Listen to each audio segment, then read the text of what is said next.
Hey, it's Enygma, and well, this is my laptop. This is a Acer Aspire 5, and it has been my workhorse when it comes to editing on the go for the past, I believe, 2 years? And I'm gonna be completely honest, I stopped using this a while ago, primarily because of Windows 11. Long story short, this computer has been giving me a lot of issues, primarily involving Windows. If you remember from one of my earlier videos in which I was trying to improve at Guilty Gear for 7 days straight practicing, I installed it onto this computer and it gave me an error message which required me to reinstall the game. Everything was working fine, especially for the light gaming that I was using this for. I primarily use this for video editing and, well, script writing, but after the recent updates for Windows 11, this computer has not been the best. A lot of the games that I was installing, in fact, some of these weren't even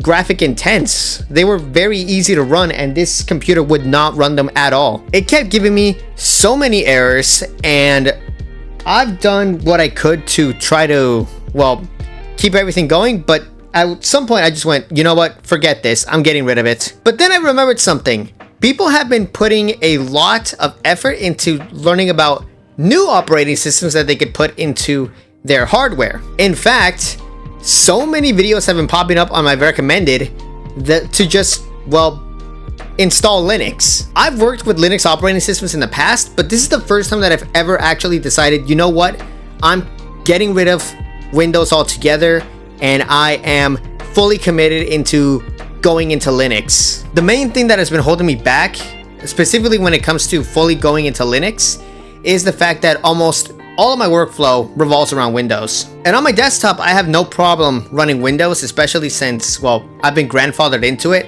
However, for on-the-go stuff, in which I just need to do minor editing and a little bit of minor gaming, I figured I might as well just give it a shot. The fact that this thing had been running me down so long, at that point I was like, it doesn't even matter if I lose everything. So I literally just wiped the entire operating system and all the files that were in here, and I just ended up installing Linux full time, and I do not regret it one bit. Okay, there was a little bit of hesitation in my voice because this did carry quite a few problems, but we'll get to those problems in a second.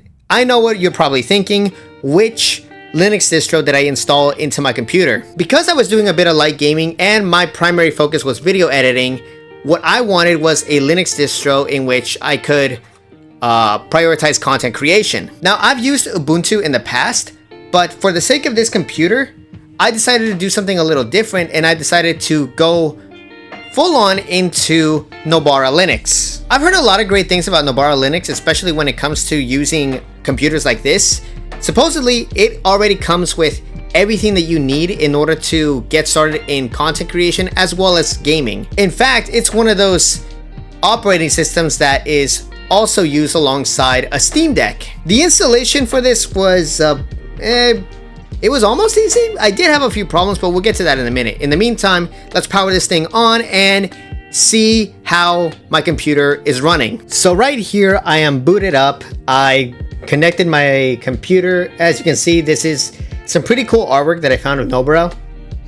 And well, right now, as soon as I started it up, I'm already getting some updates for Linux. I'll get to that in a second, but in the meantime, I wanted to show off just how cool all of this is. And it looks like my capture card just froze on me. Give me 1 second. Okay, so we're gonna try this again. Hopefully this time my capture card doesn't bug out of me. But here we have the favorites tab. Now, the only addition that I ended up doing to this was adding Heroic Games Launcher. Steam automatically comes pre-installed, but with Heroic, this is a great tool if you're trying to use your GOG titles. This is a pretty good conversion tool, given it's not entirely perfect. Moving on over here to all applications. Now, this is everything that I ended up adding into, well, not adding, but you're gonna see right away with the new tag. This is what I ended up installing.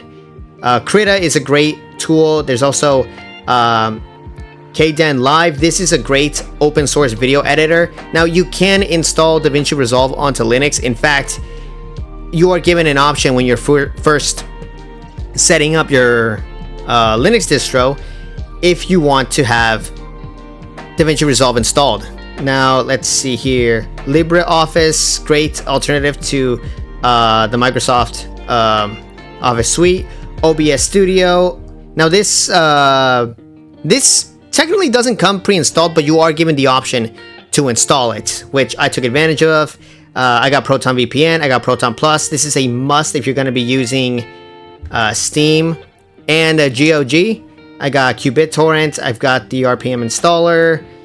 I still don't know why this is the case, but for some reason it installed Steam twice, and I got no idea why.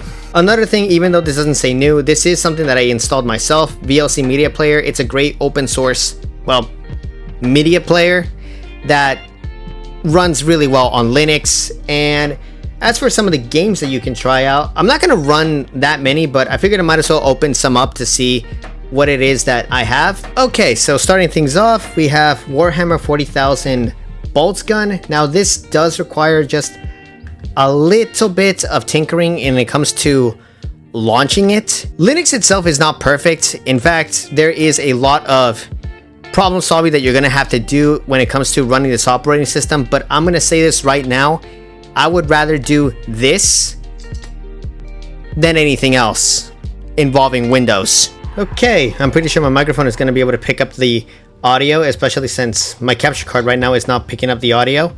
But as you can see, the game is running really nicely on Steam. What the? Literally, as soon as I mention my capture card, 1 second. If anything, this tells me that I need a new capture card. But yeah, the game itself is running. It did not crash on me like how it might have. You might have seen it on during the gameplay. But what did end up happening? Did I just? Nah. I can always just start again. But no issues whatsoever. In fact, the computer itself is handling this pretty well, given I am gonna say I'm gonna be doing a bit of a gameplay right over here.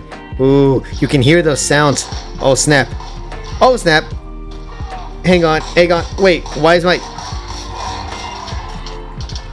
leap across the barriers? And I'm literally just chucking grenades right now.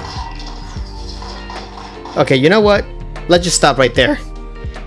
Clearly, you shouldn't use your trackpad when you're playing this game. You're better off using an actual mouse or a controller.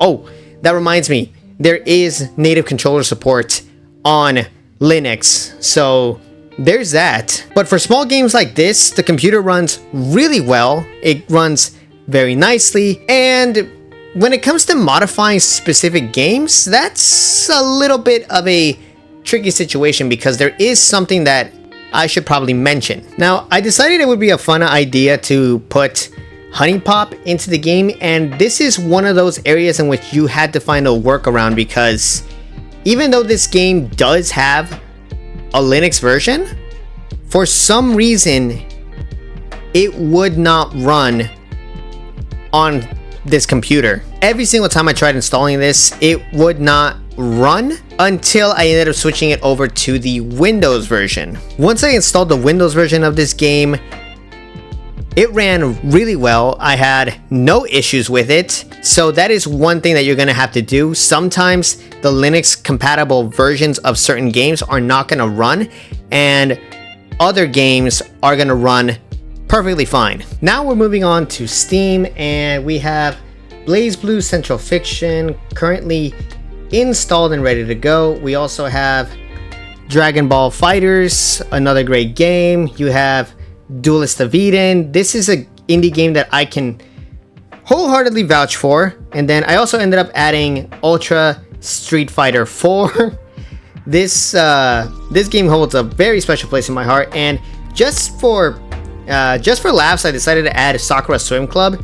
Now, I say just for laughs, but I ended up putting this game in for to test out if it can be modded. For those who don't know, the Steam version of this visual novel is censored, and the developers behind this game, they ended up releasing an uncensored version of the game, which you can easily grab the patch files and add them into the game. And I'm gonna be honest, I did not start this game at all. In fact, I don't even know if this is gonna work, but to see if this is even gonna work in the first place, I am going to have to, well, go back, play this game in its entirety, and see if it's even gonna load the uncensored version. Now, the only experience that I have with Sakura Swim Club is primarily the Steam version, the original one, and I never even played it. I watched gameplay videos back when those were big on YouTube. Now, outside of this, there are a few other things that I should mention, and you're gonna see them right away. Now, right now I have the terminal set up, and this is one of those things that you're gonna have to get used to. In fact, it's one of those things that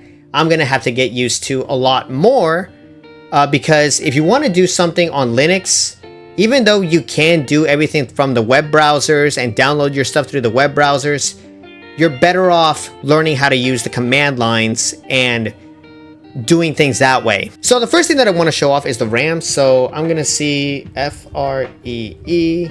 Oh, hey, my brightness kind of adjusted. Free dash H right over here. And what this is gonna do is this is gonna bring out your entire RAM usage. So pretty much, as you can see right over here, I have a total, well, in total I have 16 gigabytes of RAM, and right now it's telling me that I have 14. Currently 2 of them are in use, 1.4 gigs are free, and I have a total of 12 gigabytes available. Now, when it comes to RAM usage, this is important, and this makes me happy that I decided to switch over to Linux, because the RAM usage on Linux is a lot lower than the RAM usage on Windows. In fact, let me see. In order to properly view them, I think the command is top, and this in theory should work just like the task manager on Windows. So I'm gonna press this. Oh, hey, look at that. So currently you're gonna see that there is a total of 494 tasks, and it is giving me, okay, this is the conversion rate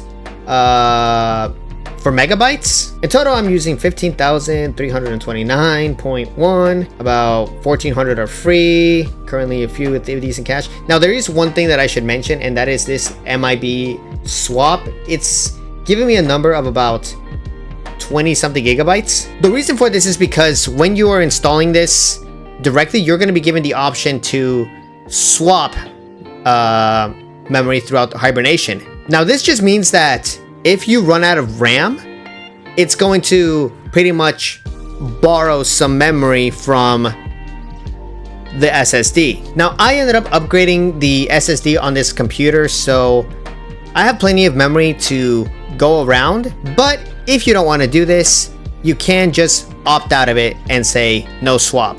Had to disconnect the computer aside because there were some updates that were available, and I'm taking advantage of all of those. However, I want to talk about my experience installing this operating system, as well as some of the struggles when it comes to managing some of these things. Linux isn't perfect. In fact, I don't think Linux is going to be for everybody. As well, it depends on which operating system you decide to use. In my case, I decided to switch over to Nobara, and that required a bit of research on its own. As I said before, when it comes to fully committing into Nobara, you're going to have to make a decision whether or not you have the memory in order to swap. Now, I ended up upgrading the SSD on this laptop, so I was able to do it no problem. However, if you don't have that extra amount of storage that you can just give up as backup RAM, I don't recommend that you do so. Another thing that I should mention, and this is something that I did a little bit of homework about, and that is involving EX4. Now, that's one of the ways that you're going to be installing the operating system onto the SSD, and EX4 is outdated from what I've heard, but it is still the most stable format for Linux in order to run it. Given this computer, even though it is so much better now with Linux compared to when it was with Windows, some of the issues that I had with this are kind of interesting. Like I said before, when it came to me running, installing certain games from GOG, even though I do have the Linux versions of certain games, for some reason they would not install. In fact, I had to get the Windows versions and then install those, only to then run them using Proton. Another thing that is kind of interesting when it comes to Nobara, I don't know if it's just me, but sometimes whenever I'm starting up Steam, it won't remember the games that it has. Here's what I mean. So I ended up doing various different installs for various different games, and some games I ended up uninstalling and other games I ended up keeping. However, when it came to starting up Steam, it wouldn't remember which one was which. In fact, one of the times in which I booted up Steam, I had Guilty Gear Strive on the game.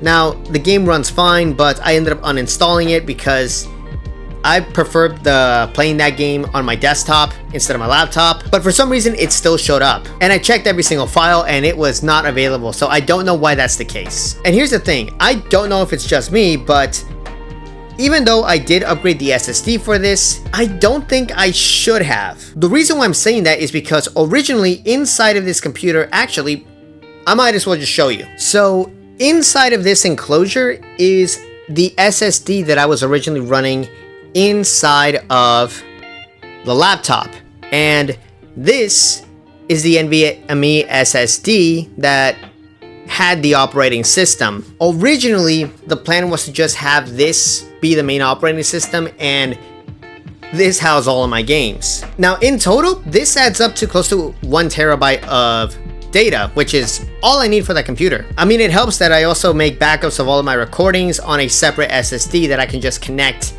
into the computer, so that way whenever I need to take my laptop with me, I can do my editing through my SSD and not have to worry too much about losing progress. But like I said, when it came to installing Nobara, for some reason it would not format my SATA SSD. Now I ended up having to completely wipe the first install from this SSD and then install it again. Once that was done, then I had to completely wipe said SATA SSD, and hoping that that would fix it, it didn't. Now I tried taking out the SSD, formatting that instead, completely wiping it and resetting it back to factory settings, and then plugging it in using said enclosure, hoping that it could overwrite it and it would add as extra memory. That didn't work. For some reason, everything would work perfectly fine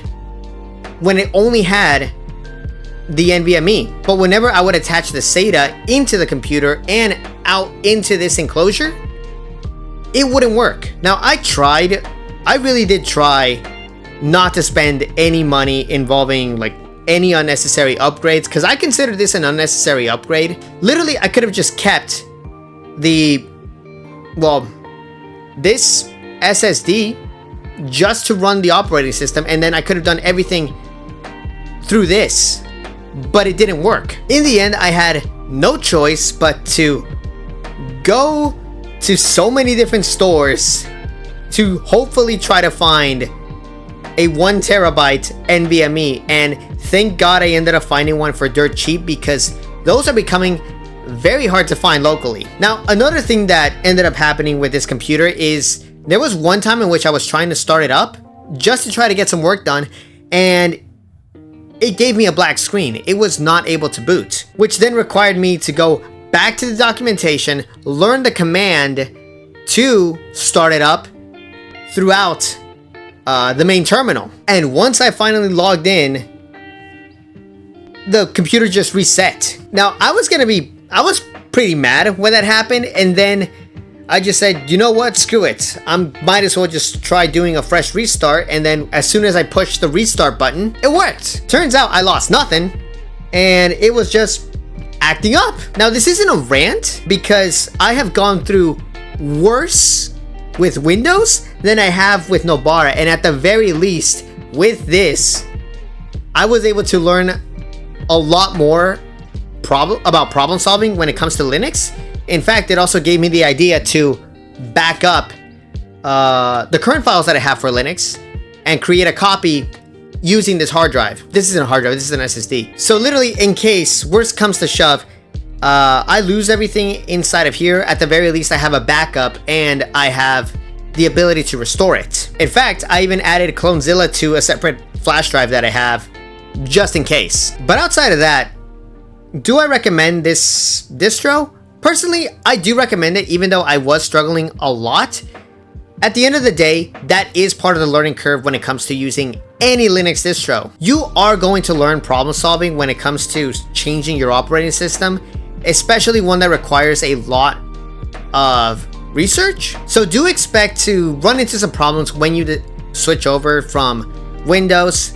And honestly, this knowledge is something that you're going to be carrying with you forever, because once you're able to solve so many of these problems as you're going, you can take these problem solving skills into other Linux distros, and well, they're going to translate just fine. Now, Nobara is built on Fedora, so literally whatever you can convert from Fedora's documentation, you can easily translate it over to Nobara. And if worse comes to shove, if this distro does not work for you, there are so many others that you can choose from. If you want to stick to the gaming side of Linux distros, you could definitely try out Bazite. I heard that nothing but good things about Bazite. And if you just want like a basic operating system that is Windows-like, you should definitely check out Zorin. I read up on their documentation, and it is a much better deal than Windows. You could also try, as I just mentioned, Ubuntu.